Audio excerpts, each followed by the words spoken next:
Sports Day for Kia. The new Kia Niro electric SUV range has landed. And Red Energy, awarded CanStar's most trusted energy retailer nationally for 2021. That's Red Energy. 7 minutes past 6. Hello and welcome to the Monday edition of Sports Day. Sam McClure and Jimmy Bartell with you. We have a huge show coming up. David Noble, the coach of the North Melbourne Footy Club, just about to join us. We're also going to touch base with former Hawthorn great and Port Adelaide great, Sean Burgoyne, who's back at Port Adelaide in a development role. And we just had two amazing chats, Jimmy and myself, a little earlier, which will go on our podcast. Peter Moody, the trainer of Incentivise, and also Chloe McArdle, fresh off completing not one English Channel swim, but her 44th. Let's just relive a little bit of how special Saturday was, though. Incentivise races clear. 2 lengths in front of Persan, Great House, Nonconformist, Montefilia, followed by Chapada. But Incentivise is coming away. 4 lengths in front, and Incentivise, what a star, won the Caulfield Cup from Nonconformist. What a star indeed. A great call by Matty Hill. There were stories aplenty at the tracks on Saturday, Jimmy, as we welcome you. Nature Strip was one of them. Masked Crusader coming from about 10th to finish second in the last 100 metres as well, completely overlooked, but hard to go past Incentivise, not just for the win, but it was how he won. Absolutely. Came from the widest barrier. A great win for Peter Moody, who's back dominating racing, and Brett Preble as well. So there's stories everywhere, as we find whenever there's a great win in the big Group 1 event, being the Caulfield Cup, one of the big grand slams, if you will, of Australian racing. But I'm with you. The chat with Peter Moody and then Chloe McArdle as well. Do yourself a favour. If you have a business or you want to speak to young people, not just young athletes. Well, you just need to be re-inspired about life. It's extraordinary. Yep. Like, I'll just tell the people, we spent our whole entire time shaking our head in amazement at that young lady. Yeah, and this is, I mean, you know, you've been a professional athlete for longer than most people, Jimmy, and even you couldn't fathom the mental fortitude. Just the simple things. It's like, what do you mean? Like, yeah, and what are you doing for 10 hours while you're swimming? She did an unassisted swim of 124 kilometres. Yep, 34 up, 34 back, 34 up again. It's unbelievable. No, it is quite unbelievable. And just back on Incentivise, I think $2.50 right now to win the Melbourne Cup with 57 kilos. And it looks like he's going to be the shortest price Melbourne Cup favourite since Farlap. Yeah. In the 20s and 30s. And the next closest has been since So You Think, which actually ended up getting a roll by, it was a year American one. So carrying top weight. That was the other thing. There was a big decision today whether the handicapper, Mr. Carpenter, how much weight he was going to give, whether it actually take it up. If it got 2.5 kilos, it would have been equal with last year's winner, Twilight Payment. Yep. Sorry. But it'll be about a kilo off that. So it keeps it really interesting, I think, for the Melbourne Cup. And I think the great thing too is this is an Australian horse trained.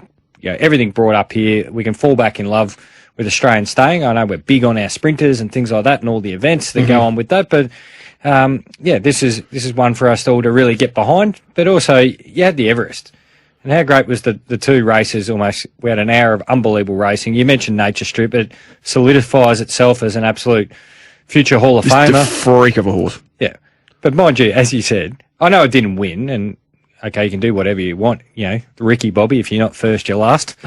You ain't first, you're last. Go back and watch Masked Crusader. Last 1150 is just extraordinary. I showed you. Last 40 seconds, you only need to go back. Just watch a yellow cap. It just weaves its way through the field. Yeah, and I thought Eduardo ran a huge race as well. Yeah, it's good for racing. We're all excited about it. Hopefully we get some people back. Well, so I was going to talk to you about that as well. David Noble from North Melbourne Fans just about to join us. What were your emotions on Saturday and Sunday? I went through the whole range of it. Saturday I was sitting there loving the fact that we had great racing on, but then you see the people in Sydney at the Everest walking around with relative freedom, you feel a little bit flat again. And then Sunday you wake up and you hear this announcement that we're actually going to get more freedoms earlier than we thought. Well, the sportsman came out in me. I almost had the cliche line to myself, it is what it is. Yeah. Like, because we've been in lockdown for so long, you You just, I can't do much about it. Well, you become reconditioned to it, which is one of the more dangerous things I think that's happened out of this pandemic. That's well put, yeah. Yeah, it'll come back and things like that, but there's a lot of things in our world that's got to open up as well. No, that's right. But the football journalist in me all weekend... Well, we talk sports. We love that's sports. That's right. Yeah. But it got me thinking, if it is Richmond Carlton, which we assume it'll be, March whenever, are we going to have 100,000 there? Is the world going to move on that quickly? That's a great point. Because Richmond and the MCG and the whole footy community has been, like so many other industries, besieged by this pandemic. Well, it's a great topic you raise. If we can have this thought that we might actually be able to walk down Swan Street to the MCG, get off the tram, however you get there, the train, and walk into 100,000 people, that just seems so foreign to us. We haven't clear yet what happens with teams and players. No, we saw that there was a positive test with a Richmond AFLW player, and vaccines are going to be a huge talking point for professional athletes all across the world, but particularly, as we concentrated on AFL football heading into next season. But what if everyone at the club is double vaccinated? I'm saying hypothetically, but someone still tests positive? What then? Yeah. So have we heard from the Players Association? We heard from the AFL about still a bit of a minefield, isn't it? Yeah. The AFLW competition's about to kick off. Yep. We need some answers, please. Call the people that you know. Well, one that this show knows very well is David Noble. He's dealt with plenty of minefields during his time in footy, and he joins us live on Sports Day as the coach of North Melbourne. David, welcome. G'day, Sam. G'day, Jimmy. Some great conversations there you guys are having, some interesting points. I was just going to say, David, this time of the year as a coach, I'm sure you'd be thinking about, injury prevention, what we're going to play like next season. Are we going to have a fit and healthy list, getting new players in, old players out? What part of your mind is concentrating on other things, like things you never thought you'd be thinking about, like vaccines? Yeah, well, I'm double vax, so I think we've got a high percentage of our club that's vaxxed as well. But the thing that I guess I finished off last year missing, and your commentary just then, Sammy, about getting 100,000 people to the G on our first round next year, just really excites us to get our fans collectively. But for us to get our fans back to come and cheer for us, it's something that we extremely missed, this year, and to have that picture and that goal and aspiration for us as an industry to have 100,000 people at round one would just be bloody fantastic. Dave, we'll get to, I guess, all the coaching lingo and speak, but you spent a lot of time in administration, so I'm going to use the great words from sporting administration. Have you any clearer on the protocols ahead? If something, like if everyone's double vaxxed, but you still get a positive, have you got any indication from the AFL or the Players Association what would happen if even a double vaxxed player tested positive?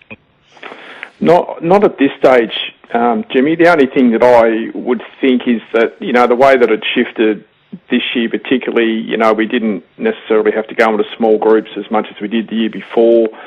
So you would like to think that, maybe with some of that rapid testing, the double vax, as you say, it's, still around the world. There are people that are still, contracting the virus, but obviously not at the level of intensity, if you're not. So I guess we'll just have to play that out as we go, mate. But, I think the governments are trying to get on top of it, being able to get people out of lockdown, particularly in Victoria, that's been there for a long period of time, is something that I'm sure everybody's aspiring to get out in a couple of days' time. Well, let's talk about some bit more exciting stuff in footy. The professor of football, Glenn Luff, he had his phone ringing off the hook to try and get that number one draft pick, especially from the Crows, because they had a South Australian kid right under their nose just dominating SANFL footy. Horn Francis, was there ever a consideration to move the number one pick on? In my old role, maybe. In my new role, no. Look, you from a business perspective, you've got to listen. I think it's just one.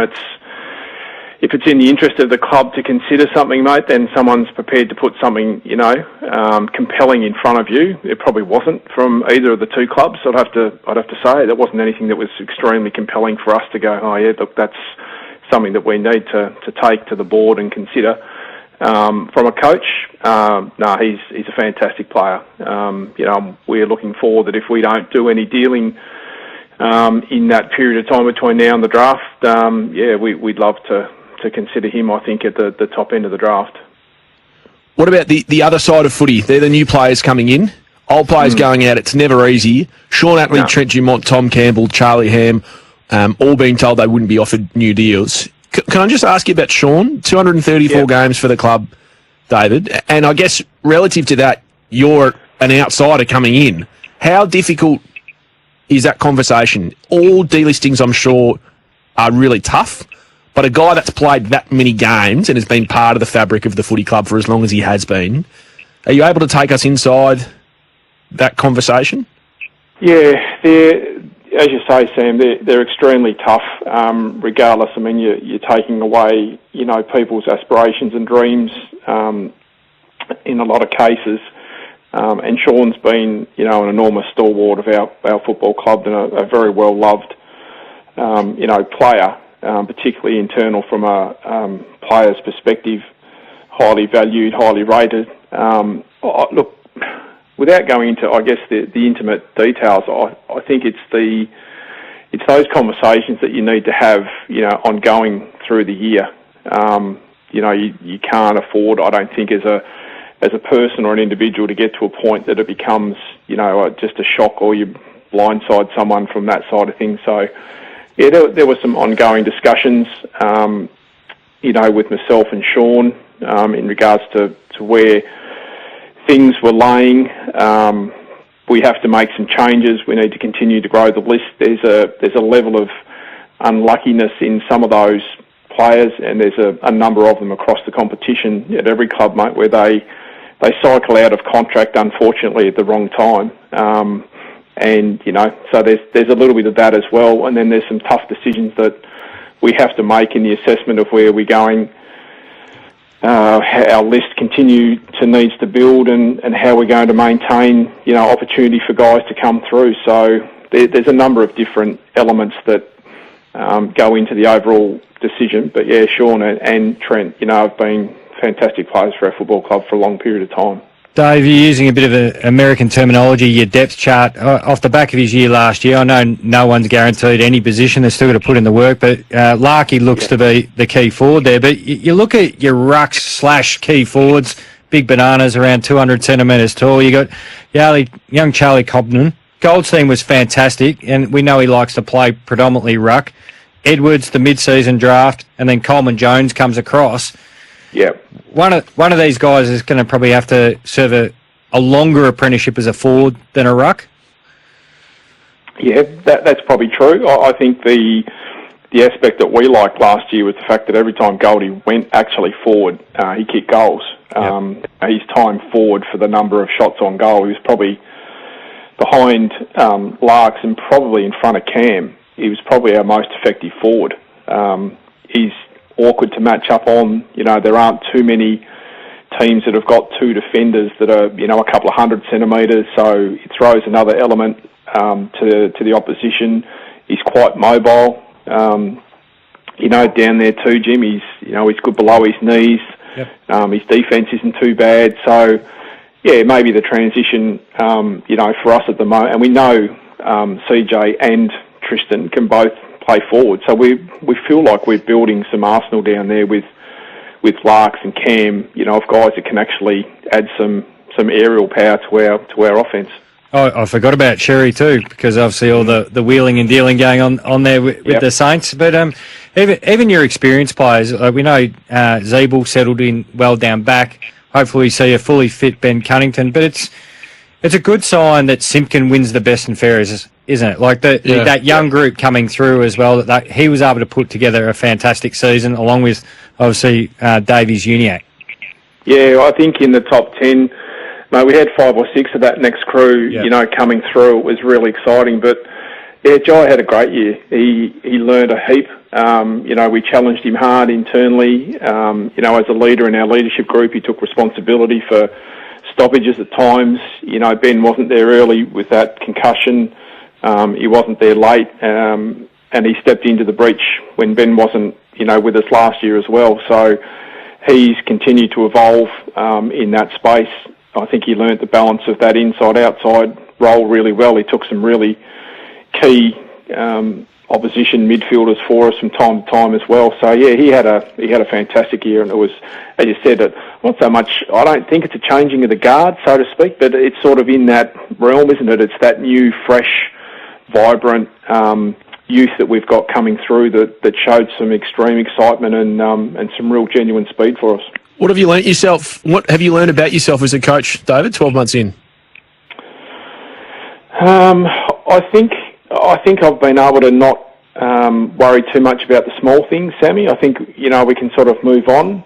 Having support, I think, within your coaching group has been really important. The guys that keep you well-rounded, I think, in the sense of, who needs to have a conversation, where are we at, are we on track, are we not on track, are we, going too hard within our meetings. So, the group of coaches that we've assembled in the last 12 months have been fantastic. We've got, great experience, we've got some youth, we've got some versatility guys that have come from different clubs.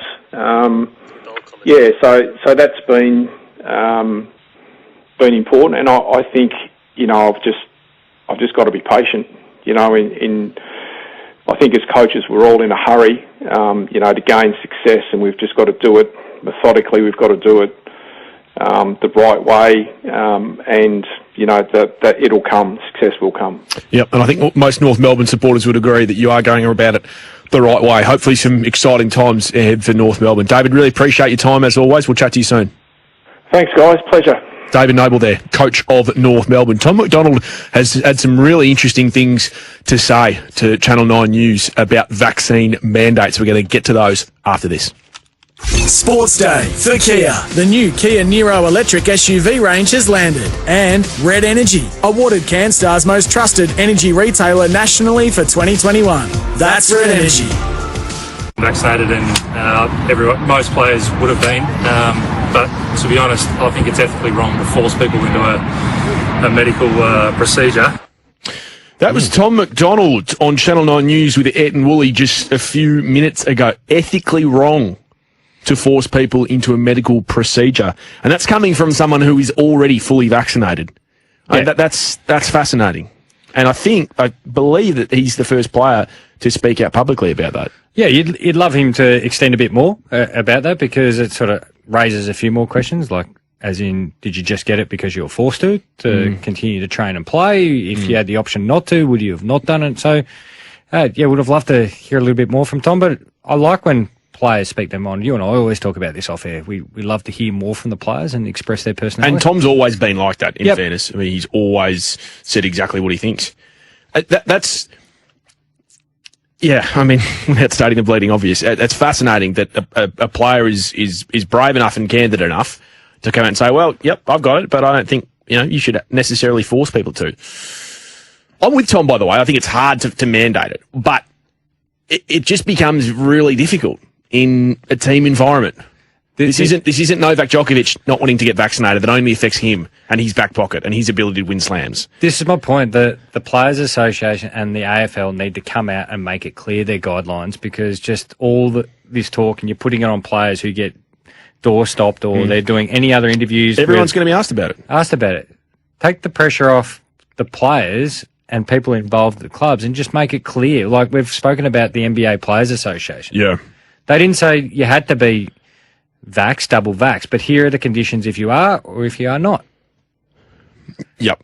Well, I mean, the AFL have already taken their first baby step in that. Gillan McLachlan said in his opening address at the Brownlow Medal, get vaxxed.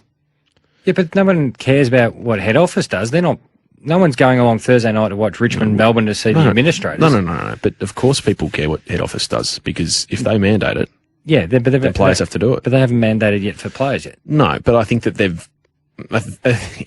haven't arrived at their destination, but I think they're in the suburb. and you've got the Victorian government have mandated here for essential workers. It's very difficult to arrive at your suburb at the moment in Victoria. Have you seen the delays going on with the tunnel? Oh, never a truer point, Jimmy. By the way, for those who don't know, an AFLW player for Richmond has actually tested positive over the weekend. It forced their teammates into isolation. We're on the eve of the AFLW season, and Denny Van Hagen, who's a premiership player with the Crows, has told Adelaide she's not willing to have the COVID vaccine. So we're going to hear more and more of these stories as we get into the depths of the AFLW season and what happens with the positive test on the eve of a game. And we're going to hear more about it as we get deeper into the pre-season for the men's competition as well. Stay with us on Sports Day. Jimmy Bartell is here for the hour. We're going to hear from Sean Burgoyne as well, former Hawthorn and Port Adelaide great. This is Sports Day on a Monday.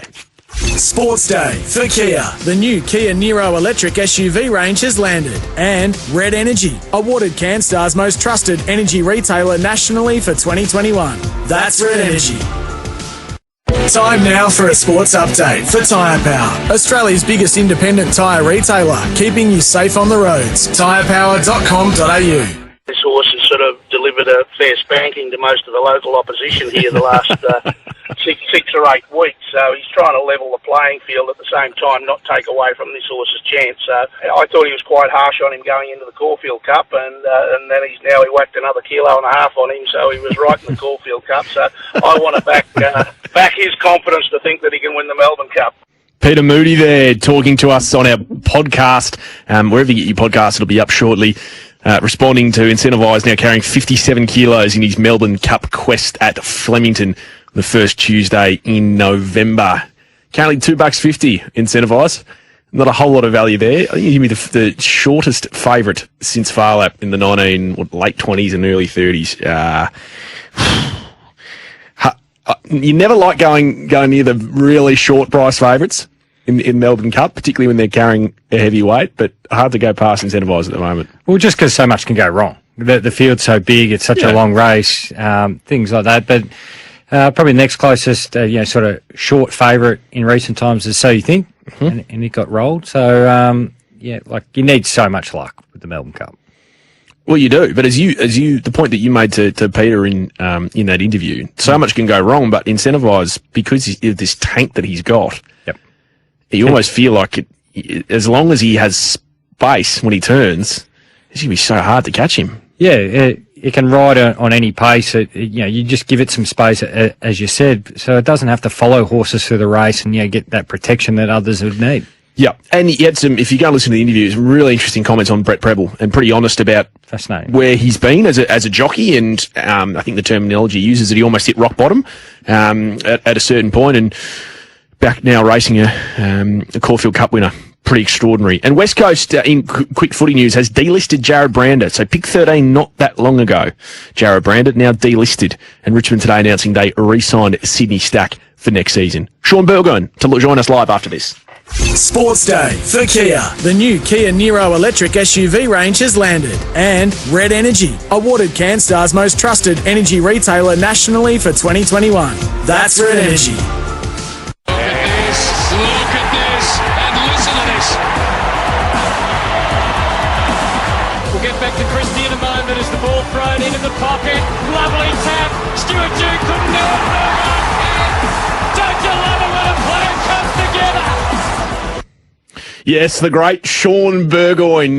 We could have played a few more of his highlights, but we actually would have had to have extended the show by another 5 hours. 407 games. I know people know who Sean Burgoyne is. We don't need to give him the intro, but he deserves it. Can I just, when I was researching a little bit of Sean's amazing career today, Jimmy, and you're well versed to be able to talk about this given how many games you played. 407 games over 20 seasons. And in 15 of those seasons, he polled Brownlow votes. How do you play for 20 years and only have 5 years where you don't poll Brownlow votes? Well, they would have got it wrong in those 5 years. 100%. I bet you he could go through games and could have played anywhere, which got me thinking and asking a question today. Is there any other player that's played as much as Sean Burgoyne, or even half as much? We got to the end of his career, we thought, gee, I wonder what his best position was. Kicked 40 goals in his second year as a forward. Kicked 40 goals again a few years later in 07 from the midfield. Yeah, that to me. Half back. I know he's had 20 brilliant years, but is he there yet? Sean? Is he on the line yet? Well, let's find out. Sean Burgoyne, who's got his own book out, that's Silk, which you're going to ask him about, I think he's online. Welcome to you, Sean. Hey guys, how are you?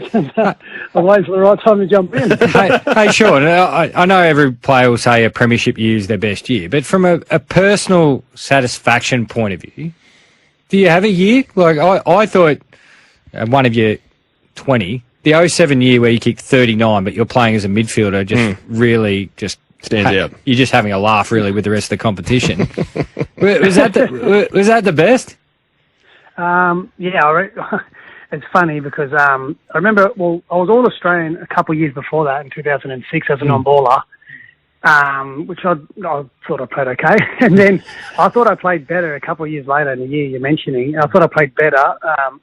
All my stats were better. I'd kicked 40 goals, whatever it was, being on ball tagged. And some of the feedback I got was my season wasn't as good as the previous year or the year before. So, I reckon about 2007, I think, when I had your great mate Lingy, whenever we played Geelong, and if it wasn't him, it was Maxie Rook trying to rough me up all the time. So it was a mini game within a game back then when I was playing on ball, because each week the opposition tagger would normally try to tag me, and you're trying to play mind games, as you know, when someone comes to you, how to beat those taggers. But that were definitely some of the most challenging years I've had, but most rewarding. Yeah, they were two big brutes to try and get away from it. It's going to be a strange question, but obviously everyone makes a big deal, of course, how you arrived at Hawthorn, you're on the crutches and things like that. In a strange way, did that help add years to your footy because you became even better with your preparation, understanding your body, what you sort of need to do from a week-to-week basis? Yeah, it did. Well, I thought I was pretty good with my preparation and how professional I was, but then when your career's put on the line and you're told by the surgeon this surgery is either going to help you or you're going to have to retire, then you really, really got to become elite and obsessive about your body, which is exactly what I did. The first day I walked into Hawthorn, Andrew Russell, the fitness coach at the time, said, "Drop your DAX, stand in your jocks, and get on the scale." So I did that. I was standing my jocks on the scales, and he said, "Yep, we're going to strip a few kilos off you. So change your diet, your sleep, change your weights program, and mentally, we'll get you up and about, playing some different roles." So, when it's put to you like that, then it's all in your control what you can and can't do. So, yeah, that's when I really had to really sharpen the screws in all aspects of my life, to enable me to get onto the footy field. You're back at Port Adelaide in a wide-ranging off-field role. You've also got the book, Silk, out. What was the favourite part of the book for you, Sean? Well, I'm very nervous, actually, to be honest, about the book. Okay. I had to be talked into it, to be honest, to do it, because I was just nervous about being critiqued and judged about something other than football. Yeah. But I actually just enjoyed the whole. Once I got sitting down with Martin Blake and helped co-write it, I actually really enjoyed just actually the whole journey about reminiscing about everything, my life as a kid, my father's life, my footy career, and even the rough times in football. When you look back over your journey, the rough times and the times where you got down and you were down and out actually brings a smile to my face, to be honest, because it's just a part of my journey and part of what's helped create me to the person I am today. So actually reminiscing and putting a full stop on my footy career was quite rewarding. We mentioned the off-field role at Port Adelaide. What were your day-to-day stuff involved? Yeah, it's going to be across a few different things. So I'll have a little bit to do with list management. Obviously, Jason Cripps is the list manager, so probably working with him a little bit. Government and corporate relations, there's a number of sponsors they've got, and trying to raise some money to extend the club. I'll be the Indigenous liaison officer with the Indigenous boys there, and just some leadership and mentoring stuff. So there's a number of things there. So once we get in there, we'll tweak things to see, well, this role's going to need this amount of time and that amount of time, and but yeah, at the moment it's across a few different things, and it's something that I'm really looking forward to, learning something other than footy. Now, the day I retired, I reckon my phone had about 45 local football clubs wanting one game or two games or three games. Only 45? Have you committed anywhere for 3 games? I've actually had a couple of phone calls.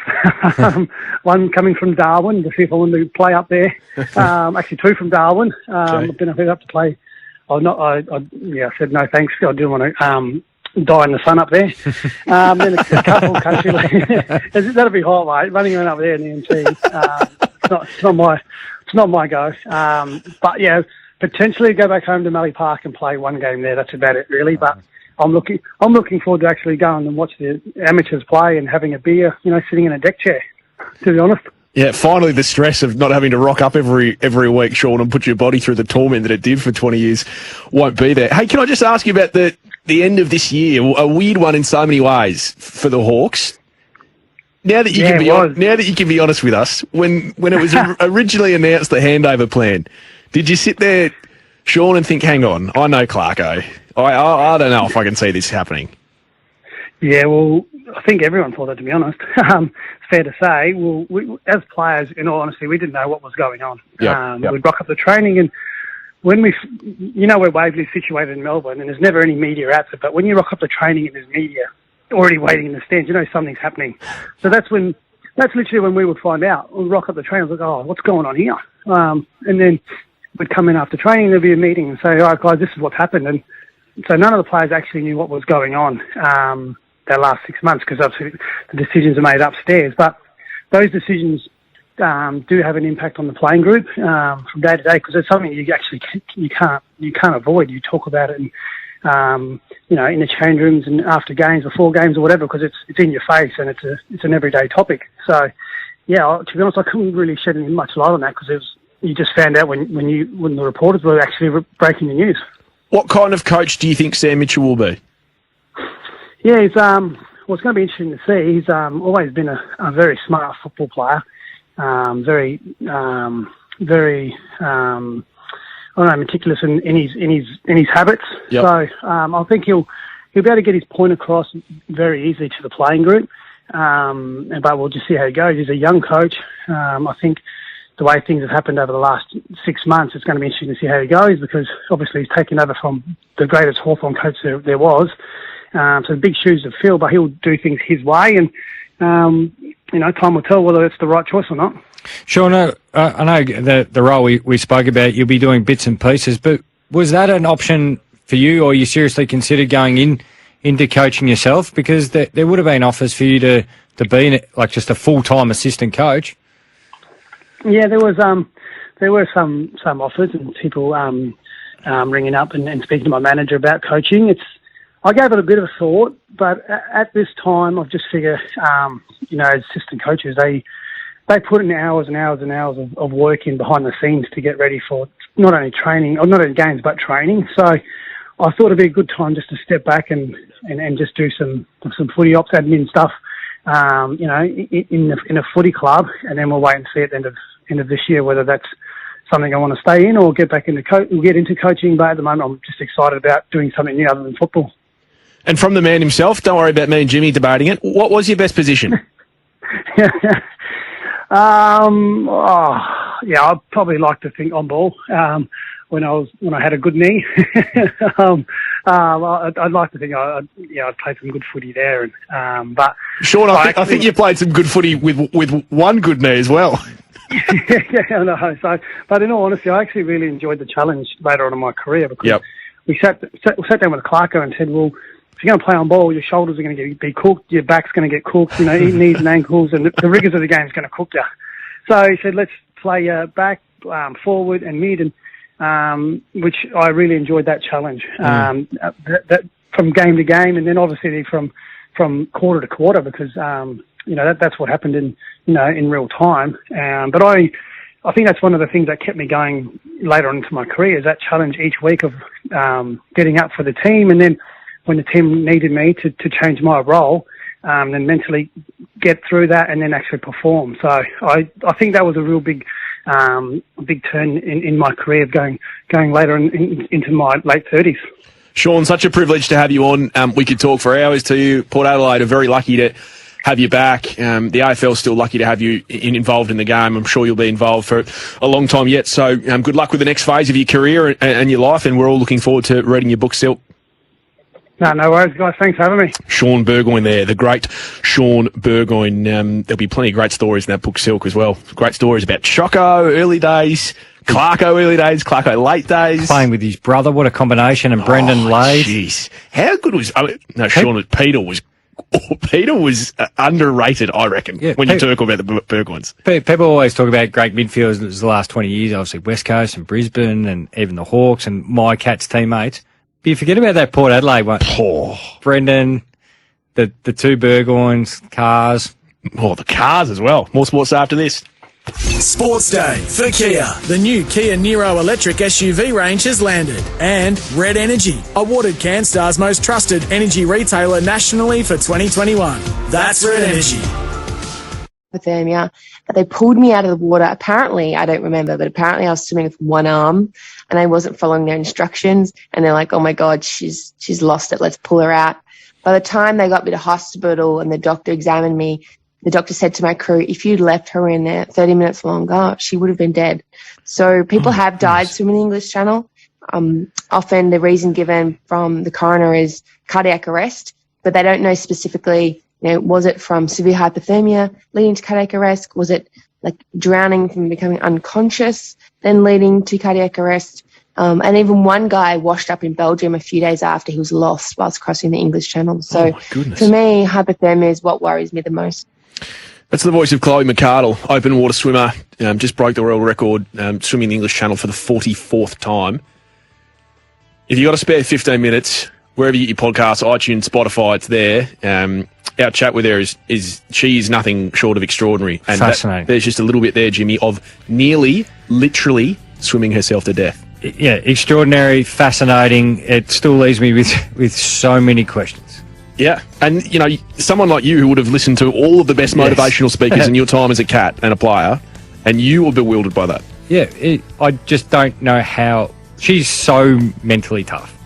Extraordinary woman. She's a freak. Yeah. In the best way possible. Yeah, she's unbelievable. I'm not sure we'll see anything like it again, to be honest, from someone like Chloe. Go and listen to the podcast. Enjoy the rest of your Monday evening. Jimmy and I will see you tomorrow.